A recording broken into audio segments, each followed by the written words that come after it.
인간의 모든 집단 의식은 지구의 자기장에 묶여 있다고 합니다. 그것은 카르마, 업, 집단 의식, 관념, 사념체 등으로 불리기도 합니다.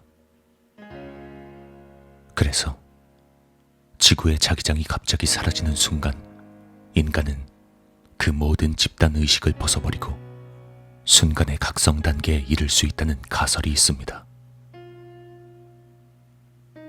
아래에서 듣게 될 내용과 같이 지구의 자기권을 벗어나 일해야 했던 우주 비행사들의 경우 실제 우주에서 어떤 각성 단계에 다다라 지구로 돌아온 뒤 완전히 삶이 다른 모습으로 바뀌었다고 합니다.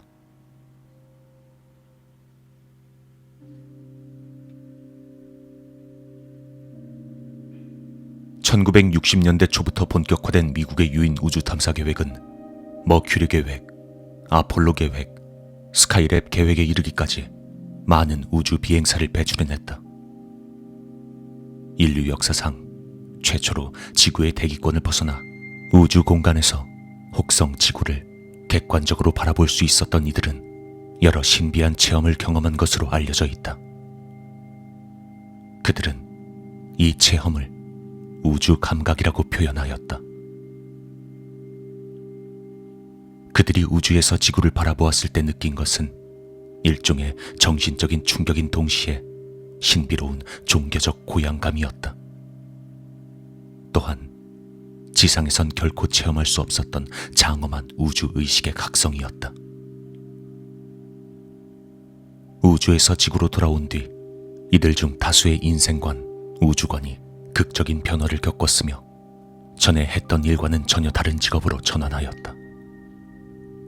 대표적으로 아폴로 15호의 탑승자였던 제임스 어윈이나 찰스 듀크 같은 사람은 종교 활동에 투신하여 전도사가 되었고, 또 어떤 사람은 화가나 시인이 되었다. 또 어떤 사람은 공해와 지구 오염을 반대하는 환경운동가로 뛰어다녔으며, 아폴로 14호에 탑승했던 에드가 미첼 같은 사람은 초능력 연구소를 세워 초상 연구에 몰두하기도 하였다. 그리고 우주 비행사들의 대부분이 본래 기독교도였음에도 불구하고 우주에 다녀온 이후엔 특정 종교나 종파에 얽매이지 않는 사람으로 변하였다. 더구나 이들의 종교관도 달라졌다. 각 종교는 본질적으로 같은 것인데 그 표현 형태나 신을 부르는 명칭이 다를 뿐이라는 보다 깊고 대범한 의식으로 바뀌었다. 또 이들 중 여러 사람은 깊은 종교적, 정신적 각지 단계에 들어갔다. 제럴드 카하나, 에드 깁슨, 에드가 미첼, 러셀 스레이가트 같은 사람이 이 범주의 대표적인 인물들이다. 이들이 인터뷰에서 전한 말 가운데 귀담아 들을 만한 가치 있는 말들을 추려보았다. 누구보다 먼저 우주를 체험해본 이들의 말은 인류의 의식이 진보해 나가야 할 방향을 제시해주고 있다. 특히 마지막 에드가 미첼의 말은 마치 심오한 우주 철학에 대한 강론을 듣는 것 같으며 깊은 인상을 남긴다. 지금부터 나올 내용은 일본의 저널리스트 다치바나 다카시의 저서 우주로부터의 귀환에서 인용하였다. 돈 아이즐리, 아폴로 7호 탑승자. 우주에서 지구를 바라보고 있으면 지금 실제로 저 어딘가에서 인간과 인간이 영토나 어떤 이념으로 서로 피를 흘리며 싸우고 있다는 것이 정말이지 믿어지지 않을 정도로 바보스런 짓이라는 생각이 들어요. 웃고 싶을 만큼 바보스런 짓이죠. 여기 우주에선 하찮은 건 보이지 않고 본질이 보입니다. 표면적인 사소한 차이점은 모두 날아가 버리고 모든 게 같게 보입니다. 종족이나 국가를 초월해서 호모 사피엔스라는 한 종으로만 보일 뿐입니다. 아무튼 우주 비행 이래 이국인이나 이인종이라는 것에 대한 느낌은 완전히 바뀌었습니다. 유진 선안, 재민이 9호, 아폴로 10호, 17호 탑승자. 우주에서 얻은 가장 큰 내면의 소득은 신의 존재에 대한 인식입니다. 난 우주에서 신이 거기에 계시다는 것을 직감적으로 느낄 수 있었어요. 신의 이름은 종교에 따라 다릅니다. 그리스도교, 이슬람교, 불교 모두가 다른 이름을 신에게 부여하고 있어요. 그러나 그 이름이 어떻든 간에 신이 존재한다는 것입니다. 종교는 모두 인간이 만들었어요. 그렇기 때문에 신의 이름이 다르게 붙여진 겁니다. 이름은 다르겠지만 대상은 결국 같은 것입니다. 우주에서 지구를 볼 때 그 과도한 아름다움에 감동하지 않을 수 없을 겁니다. 이렇게 아름다운 지구가 우연의 산물로 생겨날 리가 없습니다. 우주에서 지구를 봤을 때 그건 흔들림이 없는 확신이 되었죠. 우주 유영을 하기 위해 우주선 밖으로 나왔을 때 비로소 제 앞에 전 우주가 있다는 것이 실감이 됩니다. 우주란 무한한 공간의 한가운데 자기란 존재가 거기 내던져져 있는 느낌이죠. 달 위까지 가서 지구를 볼 때 이 우주의 무한한 크기를 실감할 수 있습니다. 우린 며칠이나 걸려서 초고속 로켓을 타고 가까스로 달까지 왔습니다. 그러나 그만큼 시간을 들여서 지구에서 벗어나 봐도 이 암흑의 우주에 빛나는 별의 어느 것 하나에 한 걸음도 다가간 것이 아니었습니다. 멀어진 지구의 크기만 변했을 뿐이지 달라진 건 아무것도 없었습니다. 무한한 우주 속에선 인류 역사상 가장 긴 여행으로도 이동한 거리가 그저 무에 가까운 것이었죠. 그리고 그때 무한한 우주를 눈앞에 마주하고 있었다곤 해도 그것은 우리가 볼 수 있는 한계를 넘어 무한하게 펼쳐져 있는 우주의 극히 일부분, 정말 하찮은 일부분에 지나지 않았습니다. 즉 우린 이 무한한 우주 속에 살고 있으면서 그 아주 미세한 부분에 감금돼 있는 존재인 겁니다. 이건 아득히 먼 저 달까지 가서 그 달에서 지구를 바라봤을 때 그때서야 제대로 실감이 날 겁니다.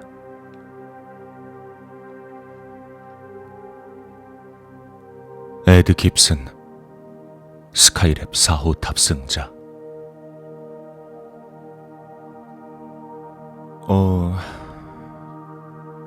지구에서 우주를 보는 것과 우주 공간에 나가서 우주를 보는 건 정말 완전히 다른 경험입니다. 인간은 스스로 우주를 알고 있다고 생각하고 있지만 실제로는 교과서에 나오는 태양계 구조의 도해를 머릿속에 떠올리며 관념적으로 이해하고 있는 것에 지나지 않죠. 우린 지구 위에 있기 때문에 오히려 지구를 보지 못합니다. 그러나 우주에 나가면 바로 눈앞에 지구란 천체가 있고 태양이란 천체가 있습니다. 눈앞에 태양계의 도해가 아닌 현실이 있는 거라고요.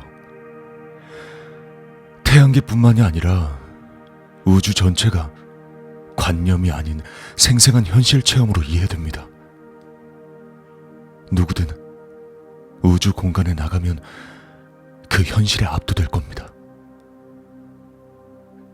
그 경관의 장엄함은 어떤 언어로도 표현할 수 없을 겁니다.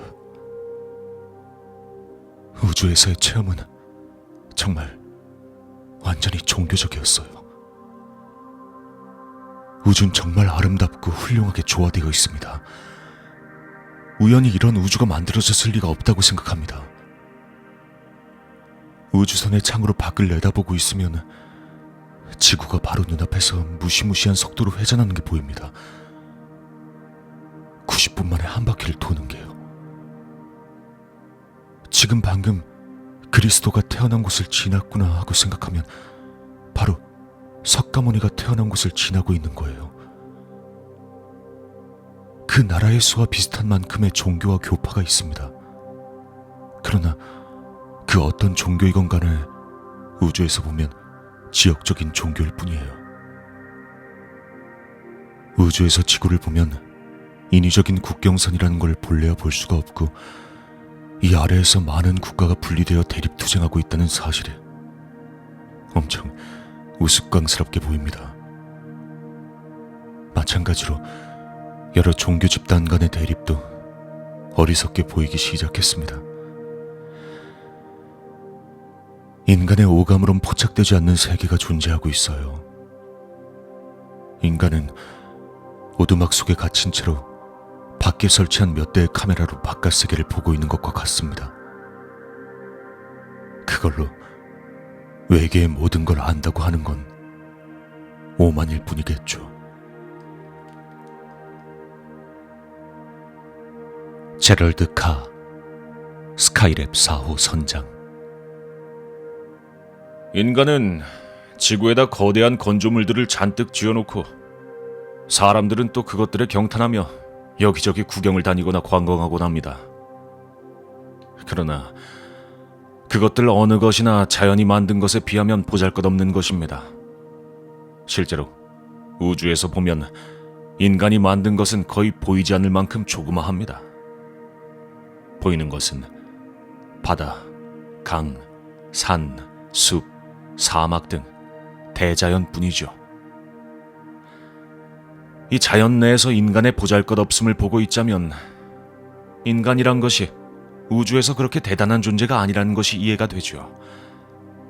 그뿐만이 아니라 지구에서 눈을 돌려 우주 전체의 광활함에 주목하면 이번엔 우주 속에 있는 지구의 존재 역시 인간의 생각만큼 대단한 것이 아니라는 것을 알게 될 겁니다. 대기권 밖에서 우주를 보면 지상에서 우주를 보는 것에 대여섯 배나 많은 별들이 보입니다. 이 하늘 모두가 은하처럼 보이고 은하는 별들로 이루어진 고형물들처럼 보입니다. 지구는 이 우주에 충만해 있는 무수한 천체의 하나에 지나지 않은 것입니다. 지구를 무슨 특별한 존재로 생각하는 건 단순히 인간의 자기 만족에 지나지 않는다는 겁니다. 인간은 지구 위에서, 또 지구는 우주에서 대단한 것이 아니란 얘기입니다. 그렇기 때문에 지구 밖에서 우주를 바라보고 있는 동안 돌연히 인간은 우주에서 너무나 하잘것없는 존재라는 것이 인식되었습니다. 생명이 지구에만 존재한다는 생각은 전혀 근거가 없습니다. 이 우주에 충만해 있는 별들은 모두 태양이고 지구와 마찬가지로 그 무수한 태양마다 각기 생명체를 만들었을 가능성이 높다는 얘기죠. 이 우주에 있는 무수한 별의 존재와 우주 창조 이후의 시간의 흐름을 생각해 본다면 이 우주엔 무수한 생명들이 모든 발전 단계별로 존재한다는 생각이 가장 타당하다고 봅니다. 지구상의 생명만이 최고 발전 단계에 있다더니 하는 건 인간들의 자기 만족에 지나지 않습니다. 우주 체험은 나의 신앙을 한층 강화시켜 줬습니다. 정확히 말하자면 강화시켰다기보다는 확장시켰다고 하는 편이 옳을 겁니다. 그 이전의 나의 신앙 내용은 편협하였으나 이 우주 체험 이후엔 전통적인 기존 교의에 별로 구애받지 않게 되었다는 얘기죠. 다른 모든 종교를 인정하는 입장이고, 어떤 종교의 신도 다른 시각에서 보았을 때 붙여진 다른 이름에 지나지 않는다고 생각합니다. 내가 말하는 신은 하늘에서 지상을 굽어보고 있는 수염난 할아버지 같은 따위의 인격신이 아니고 만물의 질서와 조화의 배후에 존재하는 일종의 근원 또는 패턴을 의미합니다. 다시 말해서 모든 신의 명칭은 이런 근원이나 패턴의 격을 상정하여 붙여진 그저 명사에 지나지 않는다는 얘기죠.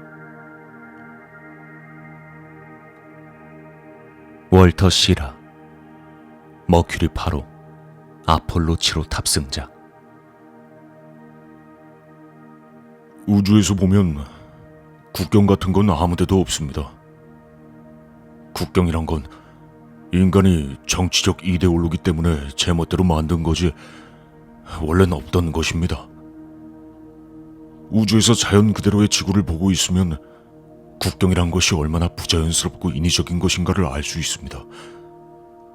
지구인들이 저 아름다운 지구에서 민족 상호 간에 서로 대립하고 싸우고 있다는 사실이 말할 수 없이 서글프고 멍청하게 느껴졌습니다.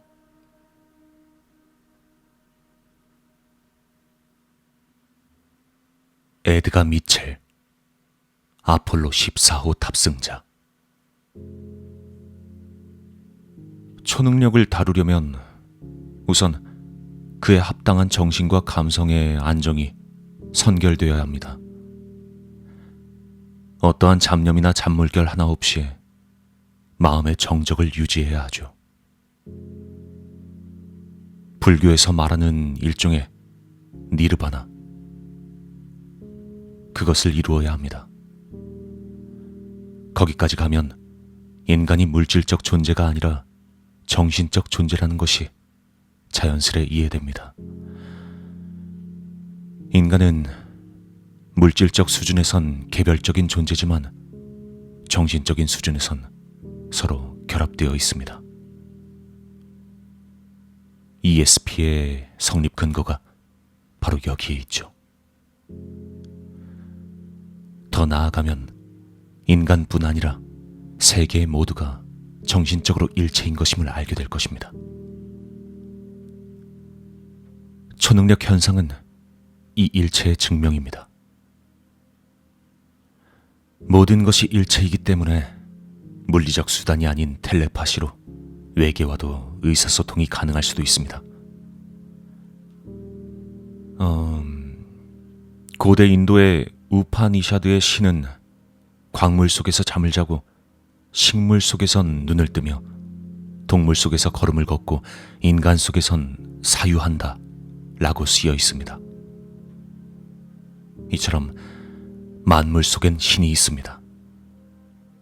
그렇기 때문에 만물은 정신성에 있어선 한 몸인 것입니다. 그러나 신의 각성도는 만물에 따라 다릅니다. 난 원래 열렬한 기독교인으로 남부 침례교의 근본주의자였습니다. 알다시피 우리 근본주의자들의 교리는 성서에 씌어 있는 것은 모두 옳다는 입장입니다. 하지만 난 한편으론 과학자였고 기술자였죠. 때문에 내 인생은 40년 동안 과학적 진리와 종교적 진리의 대립을 어떻게 해소시킬 수 있을까 하고 계속 고뇌하는 인생이었습니다. 그런 이유로 철학과 신학을 어지간히도 공부했으나 소용이 없었죠. 난 이 두 가지 진리의 상극을 아는 채로 우주로 갔습니다.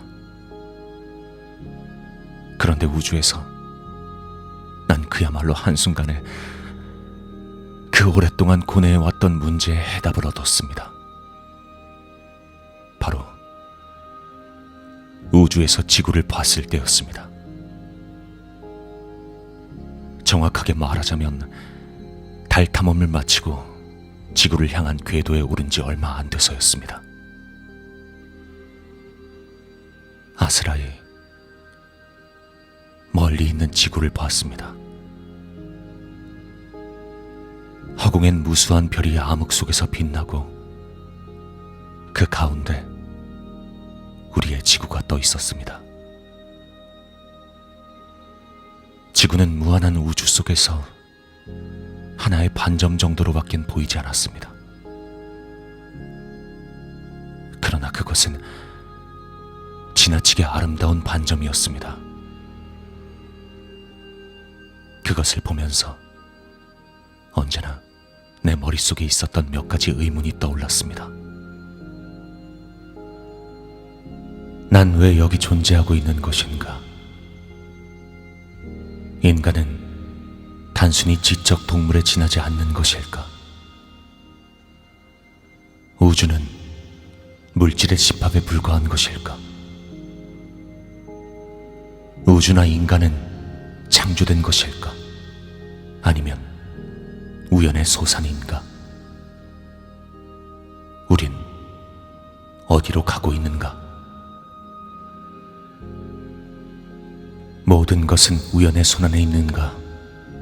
아니면 어떤 커다란 계획에 따라 움직이고 있는 것일까? 바로 이와 같은 의문들이었습니다. 그런데 그때 의문과 동시에 그 답들이 순간적으로 떠올랐습니다. 종교학에서 말하는 신비 체험이란 게 이런 게 아닐까? 그런 생각이 들었습니다. 어쨌든 순간적으로 진리를 파악했다는 느낌이었어요. 세계는 의미가 있습니다. 나도 우주도 우연의 산물일 수는 없는 겁니다. 이 모든 존재가 제각기 그 역할을 짊어지고 있는 어떤 신적인 계획이 있습니다. 그리고 그 계획은 생명의 진화입니다. 생명은 목적을 가지고 진화해가고 있습니다. 개별적인 생명은 전체의 부분입니다. 개별적인 생명이 부분을 이루고 있는 전체가 있어요. 모든 사물은 한 몸입니다. 한 몸인 전체는 완벽하게 질서 정연하고 조화로우며 사랑으로 가득 차 있습니다. 이 전체 속에서 난 신과 한 몸입니다. 그리고 우린 신의 계획에 참여하고 있었던 겁니다. 이 우주는 창조적 진화 과정이 있습니다. 그런 의미에서 인간의 한순간 한순간 의식의 움직임 또한 우주를 창조해가는 것이라 하겠습니다. 이 한순간 한순간이 새로운 창조로서 진화는 창조의 계속입니다. 신의 사유가 그 과정을 다루고 인간의 의식은 그 신의 사유의 일부로 존재하는 것입니다. 난 이런 사실을 한순간에 깨달으면서 비할 데 없는 환희와 행복감에 넘쳤습니다. 순간이었죠. 진리를 순간적으로 깨침과 동시에 환희가 엄습해왔습니다. 그것은 정말 지복의 순간이었습니다. 난 신과의 일체감을 여실히 맛보았습니다. 지구로 돌아온 이후 난 이전과 달리 모든 종교와 모든 사상을 편견 없이 접할 수 있었습니다. 내가 우주에서 느낀 저 신과의 일체감은 특정 종교나 종파의 신에 얽매이는 것이 아니었습니다. 종교의 부분적인 진리라는 건 교단 형성 과정에서 빚어졌으며 진리의 길 밖으로 이미 벗어나 있었으니까요. 각 종교의 교주가 될 수 있었던 인물들, 가령 예수나 석가, 마호메트 또는 노자나 조로아스터 등은 모두 인간의 자의식의 속박에서 벗어나 이 세계의 정신적인 일체성을 깨달은 사람들입니다. 그렇기 때문에 그들은 모두 초능력자들이었으며 기적을 일으킬 수 있었던 거죠. 하지만 그 가르침을 받아 추종한 사람들은 자의식의 속박에서 완전히 벗어나지 못했기 때문에 깊은 진리를 깨닫지 못했습니다. 그래서 그 지도자가 세상을 뜨면 신자들의 집단은 정신적인 진리에서 인간적인 자의식으로 끌려오고 맙니다. 그리고 교단이 조직되면 교단 전체는 더더욱 원초의 진리에서 멀어지게 되는 거죠. 교단화된 기성 종교는 어느 걸 봐도 이젠 참된 진리의 실제성에서 멀어져 있습니다. 신이란 건 우주 영혼 혹은 우주 정신이라고 해도 좋고 우주 지성으로 표현해도 무방하다고 봅니다. 그건 하나의 거대한 사유입니다. 그 사유에 의해서 진행되는 과정이 이 우주계인 것입니다. 인간의 의식은 그 사유에서 분사된 스펙트럼에 지나지 않습니다. 우주의 본질은 물질이 아닌 영적 지성으로 그 본질이 신입니다. 인간이라는 것은 자의식을 가진 에고와 보편적 영적 존재와의 결합입니다. 전자에 사로잡혀 있을 때 인간은 유한하고 고급스러워진 물질에 지나지 않습니다. 하지만 갇혀있던 자의식이 열리고 후자의 존재를 인식하게 되면 인간에겐 무한한 가능성이 있다는 것을 알게 됩니다. 궁극적으로 보편적 정신과 합체가 되는 거죠. 다시 말해 신과 한 몸이 되는 겁니다. 모든 종교는 우주의 정신적인 본질과 일체감을 경험한 신비 체험을 가진 인간이 그것을 제각각 다르게 표현함으로써 생겨난 것입니다. 즉, 그 원초적 체험은 본질적으로 같지만 그러나 그것을 표현하는 단계가 되면 그 시대, 그 지역 문화의 한정을 받고 맙니다. 모든 기존 종교의 틀은 한정되어 있고 좁기 마련입니다. 특히 그리스도교의 틀은 너무나 좁기 때문에 그 전통적 교의가 자행하는 인간 의식의 속박은 너무나 큽니다. 인간적인 에고에서 벗어나면 이 세계가 전혀 다르게 보이기 시작할 겁니다. 에고의 눈엔 보이지 않는 지각 저편의 정신적 세계가 보이기 시작할 거고, 자기가 지금까지 진리라고 생각하고 있던 것이 보다 큰 진리의 일부에 지나지 않는다는 것을 깨닫게 될 겁니다. 이런 의식의 변혁, 시점의 전환이 모든 것의 열쇠임을 모든 종교가 말하고 있습니다. 예수가 말하는 회개하라, 다시 태어나라, 그런 말이 바로 그겁니다. 그리스 말로 회개는 메타노이아라고 합니다. 그것은 무슨 나쁜 짓을 저질렀으니 그것을 반성하면 천국에 들어갈 수 있다는 말이 아니라 아집을 버리고 세계를 전혀 다른 관점에서 보면 신적 세계가 이미 여기에 있다는 의미입니다. 힌두 전통의 소마티라는 것도 불교의 나르바나도 혹은 신비 사상에서 말하는 조명 체험도 모두 같은 것입니다. 신비적 종교 체험의 특징은 거기 언제나 우주 감각이 있다는 점입니다. 위대한 정신적 성각자들은 지상에 있으면서도 우주 감각을 가질 수 있었죠. 저는 우주 공간에 나갔던 행위를 통해서 그걸 체험할 수 있었던 거고요.